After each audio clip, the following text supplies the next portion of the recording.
اب نوٹ کر لیجئے، یہ کتابیں اگر آپ پڑھنا چاہیں تو کتاب الملاحم میں پڑھیے. بدترین عذاب عربوں پر آیا کھڑا ہے، سروں پر چڑھا ہوا ہے، بدترین. ایسی جنگ ہونی ہے الملحمۃ العظمیٰ، جس کو کہ میں بھی آپ کو گواہی پیش کر دوں گا، جسے کہا گیا ہے دی لاسٹ کروسیڈ. بش نے بھی کروسیڈ کا لفظ بول دیا تھا، پھر واپس لیا اس نے. نکل جاتی ہے جس کے منہ سے سچی بات مستی میں. فقیہ مصلحت بھی سے اور ہندے بادہ خار اچھا، کروسیڈ کہہ کر پھر واپس لیا. یہ کروسیڈ، اس کے اوپر جس قدر نقصان ہونا ہے عربوں کا.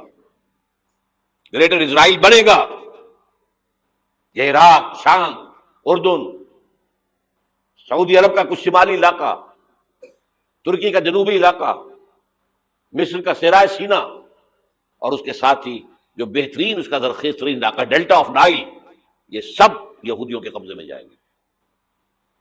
اس کو حدیث میں کہا گیا الملحمۃ العظمیٰ. عیسائی 80 علم لے کر ہے مسلمانوں کے اوپر حملہ آور ہوں گے، اور ہر علم کے نیچے 12,000 فوج ہوگی، 9.5 لاکھ فوج. یہ نیٹو کی تیاری کس کے لیے ہو رہی ہے؟ جب یو ایس ایس آر کا خاتمہ ہوا تو پوچھا گیا تھا نیٹو چیف سے، اب کس لیے؟ تمہارا وہ دشمن تو ختم ہو گیا، اب ہمیں اسلامک فنڈامنٹلزم سے نمٹنا ہے. وہ جانتے ہیں خطرہ یہی ہے، اب اسلام ابھر سکتا ہے. مسلمانوں کے سینوں کے اندر وہ آگ ہے، اوپر خاکستر آ گیا ہے، تمہیں اٹھانا بیٹھنا، یہ اندر تو انگارہ ہے، اوپر سے راکھ ہے، اسے دھوکہ نہ کھا جانا ان کے دلوں کے اندر. اور بش نے کہا تھا مسلمان چاہتے ہیں کہ ہسپانیہ سے لے کر انڈونیشیا تک نظام خلافت قائم کریں. اور میں حیران ہوا تھا کہ اس کمبخت کو ہسپانیہ کا خیال کیسے آ گیا؟ ہمیں تو کبھی آتا ہی نہیں، اب ہم تو بھول گئے. وہ تو 500 برس پرانی بات ہے، جبکہ وہاں سے ہمیں نکال دیا گیا تھا. اگرچہ اقبال نے کہا تھا ہے ارض فلسطین پہ یہودی کا اگر حق، ہسپانیہ پر حق نہیں کیوں اہل عرب کا؟ ہسپانیہ میں تو 800 سال حکومت کی مسلمانوں نے، اور ابھی 500 برس ہی گزرے ہیں نا. یہودی تو ارض مقدس سے 2000 سال نکالے گئے. انہیں لا کے آباد کیا گیا، عربوں کے سینے میں خنجر بھونک دیا گیا. وہ چھوٹا سا ملک جو چاہتا کرتا، کوئی پوچھنے والا نہیں. امریکہ جیسے اپنے بیٹے کی حفاظت کرے ویسے کرتا اس کی. اور حضور نے فرمایا ہے وہ جنگ جب ہوگی تو ایک باپ کے اگر 100 بیٹے ہوں گے تو 99 ختم ہو جائیں گے، ایک بچے گا. یہ حدیث ہے، حدیث ہے صحیح. اور آپ نے فرمایا ویل للعرب من شر قد اقترب، عربوں کے لیے ہلاکت ہے، عربوں کے لیے بربادی ہے اس شر سے جو قریب آ چکی ہے.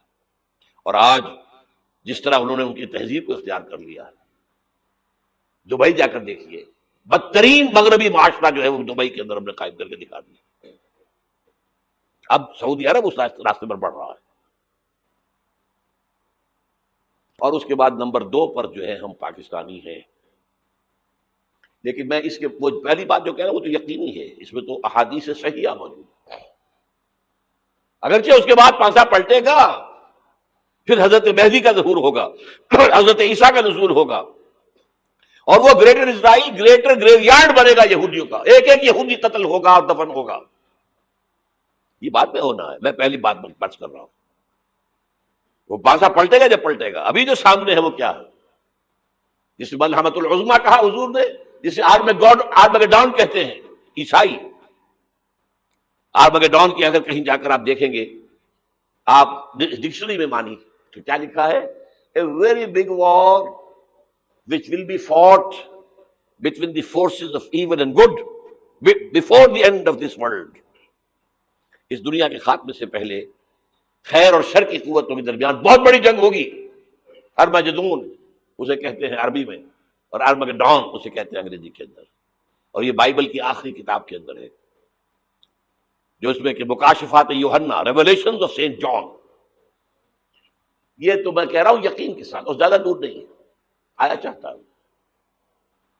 اس لیے کہ یہودیوں کا اور عیسائی جو کنزرویٹوز ہیں، نیو کنزرویٹوز، ان کا 5 نکاتی ایجنڈا ہے متفق علیہ، جس کے تحت کہ یہ جنگ صلیبی شروع کی گئی ہے.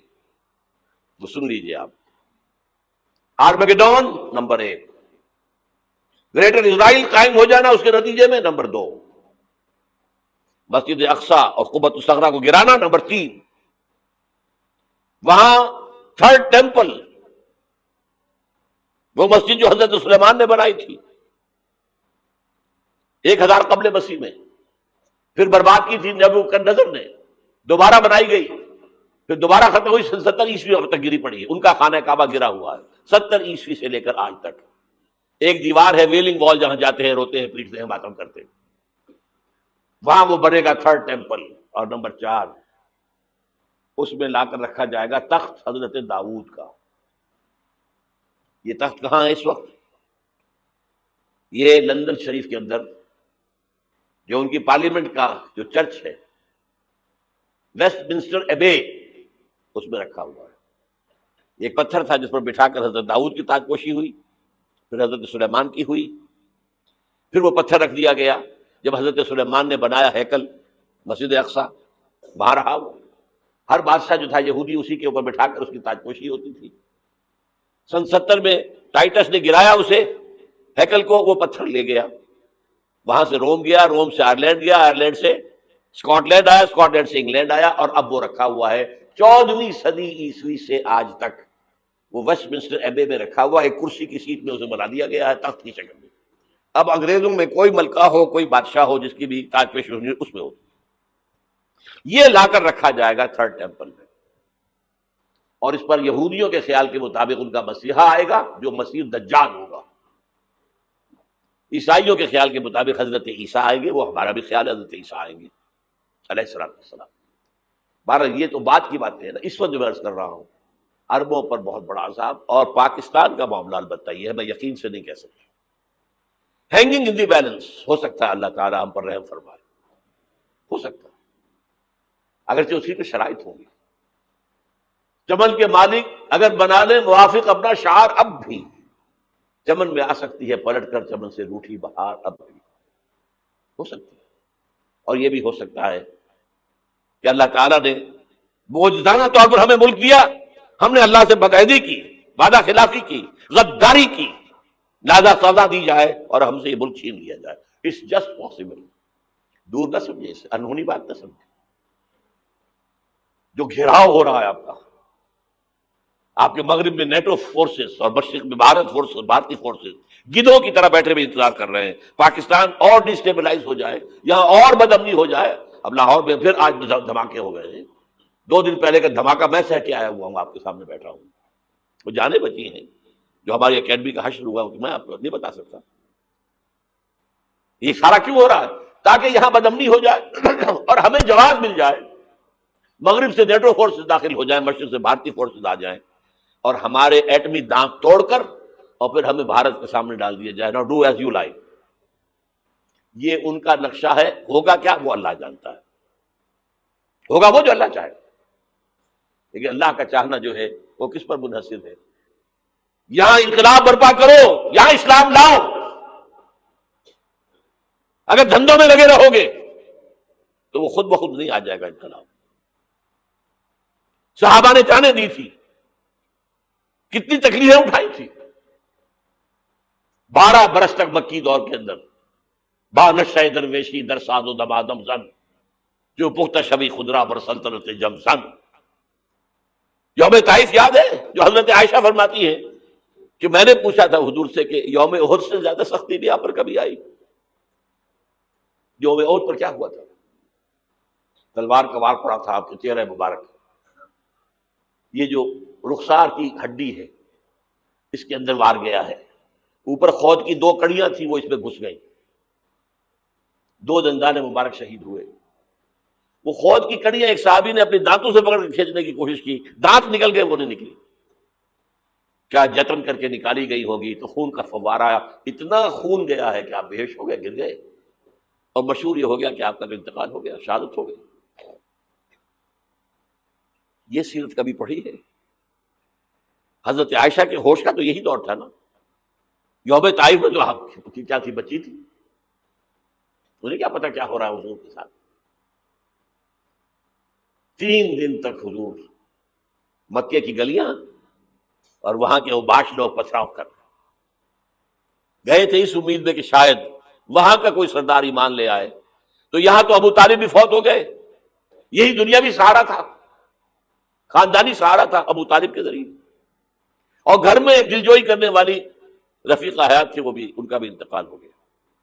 آپ نے کہا یہ عام الحزن ہے. اب تو سب کو طے ہو گیا قریش کو کہ آپ جیسے قتل کر دو ان کو. اسی لیے آپ گئے طائف. شاید وہاں کا کوئی بڑا سردار مانے، ایمان لے آئے مجھ پر، تو میں اپنا مرکز ادھر شفٹ کر دوں. تینوں سے ملے ہیں، تینوں نے وہ جواب دیے ہیں نکل جاؤ یہاں سے، میں تمہارے ساتھ بات بھی کرنے کو تیار نہیں. اچھا تمہارے سوا کوئی نہیں ملا تھا اللہ کو نبی بنا کر بھیجنے کے لیے؟ دیکھو جاؤ، میں بات نہیں کرنا چاہتا، ہو سکتا ہے میں بے عزتی کر بیٹھوں، واقعی تم اللہ کے نبی ہو تو میں مارا جاؤں گا، جاؤ جاؤ جاؤ. یہ سلوک محبت کے ساتھ ہوا.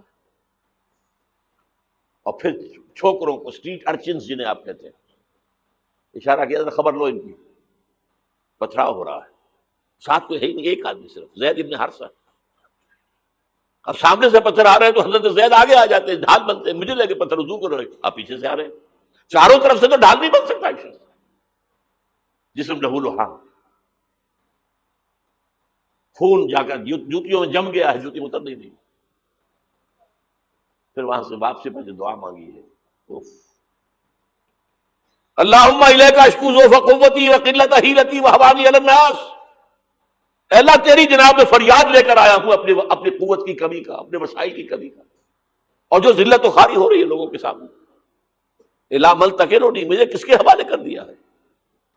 الا بعیدی یتجہمنی، یہ میرے اوپر ہجوم کر کے آ جائے، حملہ کریں. اور عدو من لگتا امرے، یہ دشمن کے حوالے میرا معاملہ کیا، جو چاہے کر دے وہ. لیکن پھر ابدیت غالب آتی ہے. ان لم یکن علی غضبک فلا ابالی. اللہ اگر تو ناراض نہیں ہے تو مجھے کوئی پرواہ نہیں. سر تقدیم خم ہے جو مزاج یار میں آئے. مجھے اندیشہ یہ ہے کہ تو ناراض تو نہیں ہوں گے. یہ تکلیفیں جھیلی ہے. سینکڑوں صحابہ نے جانوں کا نذرانہ پیش کیا ہے. احزاب کی جنگ میں فاقوں پر فاقے ہو رہے تھے، اور ان فاقوں کی حالت میں خندق کھودنے کا حکم ملا ہے. لوگوں کی کمریں دوہری ہو رہی ہیں، پتھر باندھے ہیں اپنے پیٹوں سے، اپنی چادروں کے ساتھ کس کر قبر دوہری نہ ہو جائے. اور جب صحابہ کدالیں چلا رہے ہیں تو کیا کہہ رہے ہیں؟ نحن الذین بایعوا محمدا علی الجہاد ما بقینا ابدا اللہم لا عیش الا عیش الاخرہ. صحابہ کہتے تھے ہم وہ لوگ ہیں جنہوں نے محمد سے بیعت کی ہے کہ جہاد کرتے رہیں گے جب تک جان میں جان نکل جائے تو بات اور، جان ہے، چاہے ابھی بھوک سے کمر دوہری ہوئی جا رہی، جان تو ہے. اور ایک دفعہ کہتے تھے اللہم لا عیش الا عیش الاخرہ، اللہ عیش، زندگی تو آخرت کی زندگی ہے.